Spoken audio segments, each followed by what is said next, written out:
Alright guys, I know I don't usually put together prediction or preview videos, but we're just one day away from WrestleMania and I just can't help myself. So first up, Chris Jericho versus Fandango, and I'm pretty sure, like the majority of people, my first thoughts on seeing the first Fandango promo were what the fuck. The idea for a ballroom dancer gimmick just seemed terrible, and I was sure that whoever took it on would be committing career suicide, as it seemed that bad. But once we actually got the debut of Fandango, it kinda changed my perspective on the gimmick, all down to the antics around the pronunciation of his name, and it's actually quite entertaining to watch and does a good job of putting him over as a heel by refusing to wrestle. So for me, my thoughts on the character have completely turned around, and I can see Johnny Curtis actually going quite far with this gimmick.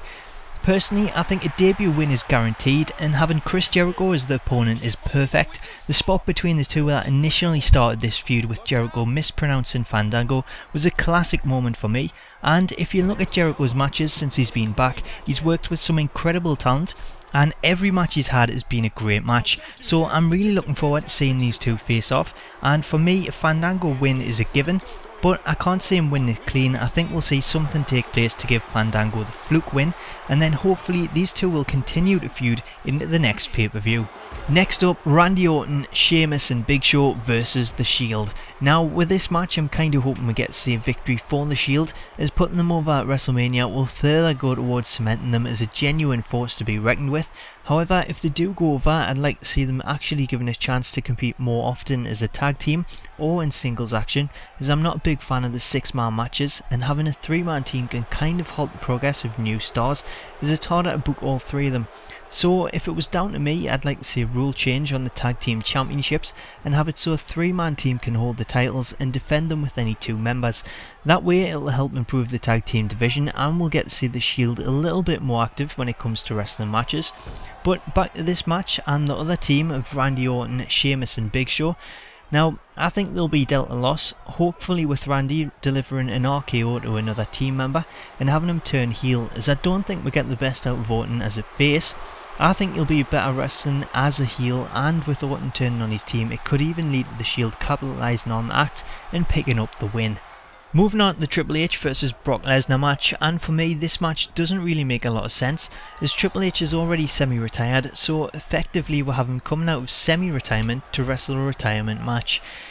Adding to the fact that the other stipulation was that the match is a no-holds-barred match, and it's pretty lackluster as it's a match we already see quite a lot of. For me, I was almost certain that we'd see the stipulation include the match type as something along the lines of MMA rules, or even a Lions Den match, as Brock choosing an MMA style match, it makes a lot more sense as it gives him a huge advantage. The other thing to note here is that Shawn Michaels has said he'll be in Hunter's corner, so given that it's no DQ, then it's fairly obvious that we'll see Michaels involved in some way. And then there's also the New Age Outlaws, who Brock attacked on Raw, so maybe we'll even see them involved as part of a WrestleMania DX reunion to help Triple H overcome Lesnar, as I can only see Triple H winning this match following his previous losses to Lesnar, and hopefully it'll be along the lines of the match between Lesnar and Cena at Extreme Rules, which was a brutal match to watch, and it still managed to show Lesnar as a monster in the ring due to the brutality of the match, even when he was defeated. Alberto Del Rio versus Jack Swagger is up next, and regardless of the outcome of this match, I'll be damned if we don't see Dolph Ziggler cash in his Money in the Bank briefcase at the conclusion of the match. But before we get to that, which way will this match go? Jack Swagger's surprise emergence from the abyss to become the #1 contender was the biggest shock of the year for me. After he was off screen for so long, to suddenly be back and booked for a title match at WrestleMania was kind of unbelievable, but I still can't see him being given the title. Personally, I see this match going down as either a DQ win or a cheap roll-up for Del Rio, and then Swagger going on to attack Alberto following the match and leaving him prone to a cash-in. If it wasn't for Dolph holding the briefcase, I would have gone for a Swagger win, but for him to win it and then lose it, I think that would hurt the time they've spent building him up more than if he just lost the match to Del Rio cheaply.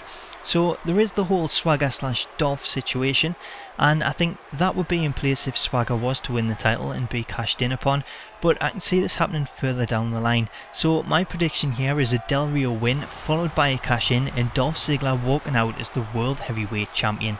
Moving on to the final 2 matches I'm going to preview, and we'll have the one that WWE seem to think is the biggest attraction, but it's actually the one that I know a lot of people will have scratching their heads over, the once in a lifetime rematch of The Rock versus John Cena. Last year's build up to the first match provided some comic promos from The Rock, and we even got a taste of old school Cena rapping back at him. But overall the build was hard due to The Rock not being present, so fast forward to this year and we've had both men on the shows most weeks on TV, yet there's been very little done to build them and show the animosity. The best I seen was at last week's TV debate with the slight hint that Cena may turn heel when he attacked The Rock, but that was followed up this week by having the two keep the distance and cut generic promos. Surely the best way to have these two get blood pumping for the match would be to have them inside the ring together, brawling like we've seen with Cena and Lesnar last year. But for whatever reason, any physical confrontations have been set to a bare minimum, and the result has been another lackluster build. Hopefully the redeeming factor in this rivalry is the match itself, as these two will no doubt want to step it up this year, and we've already seen The Rock put on two good matches with CM Punk, and John Cena raise his game with Punk on Raw and even debut new moves. So hopefully the match turns out to be classic and deserving of the billing it's been given. My prediction for this match is the obvious Cena win. However, if I was booking it, I'd go with The Rock retaining and then Cena snapping and taking a chair to The Rock. Finally getting that heel turn that a lot of fans have been craving for years and instantly freshening up his character. But due to his work outside the ring with Make-A-Wish and the phenomenal amount of merchandise that he shifts, I still can't see WWE going down this route. So I'm going to go with Cena getting the win and some redemption for last year's defeat.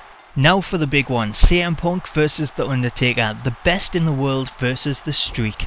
This for me is the main event. It's the first year in a while where we've seen a genuine threat to The Streak, as previously with Michaels and Triple H it's been obvious that both men would not break the streak as they had nothing to gain from it, whereas CM Punk winning would solidify him as the best in the world and skyrocket him to the highest level, instantly achieving legendary status.